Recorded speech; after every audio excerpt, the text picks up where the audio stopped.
అధ్యక్షుడు జక్క వీరాస్వామి గారి సారథ్యంలో సుందరయ్య విజ్ఞాన భవన్లో 29 తారీఖు నాడు పాపన్ 10 గంటలకు పాపన్నది వేడుక జరగబోతుంది.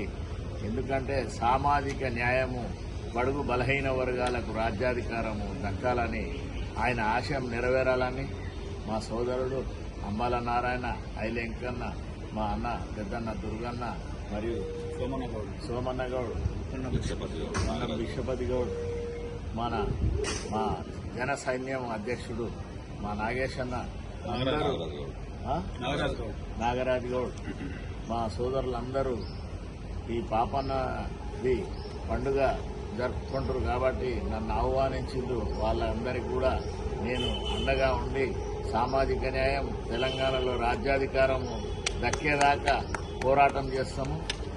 మేము ఇంతమంది ఉన్నాము, తెలంగాణ రాష్ట్రంలో 25 లక్షల మంది ఉన్నాము. బహుజనులందరినీ కలుపుకుంటే 90% ఉన్నాము. రాజ్యాధికారం అనేది పాపన్న ఆశయ స్ఫూర్తికి ఇది నిదర్శనము.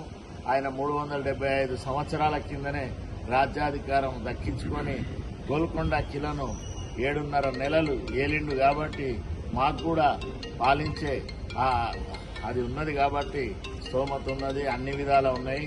మా జాతులను అందరినీ బలైన వర్గాలను కలుపుకొని మేము రాజ్యాధికారం సాధించేదాకా కూడా పోరాటం చేస్తాము, రాజ్యం మేలుతాము. బీసీలకు రాజ్యం వచ్చే విధంగా మేము పోరాటం సాగిస్తూనే ఉంటాము.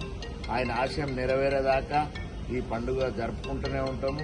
ఇంతకు మొదలు మాకు ఎన్టీ రామారావు కూడా బడుగు బలైన వర్గాలకు మద్దతు తెలిపిండు, మమ్మలను రాజ్యాధికారంలో ప్రోత్సహించింది కాబట్టి మేము పాపన్న ఆశయాన్ని కూడా తీసుకుపోతాము బడుగు బలైన వర్గాల దగ్గరికి.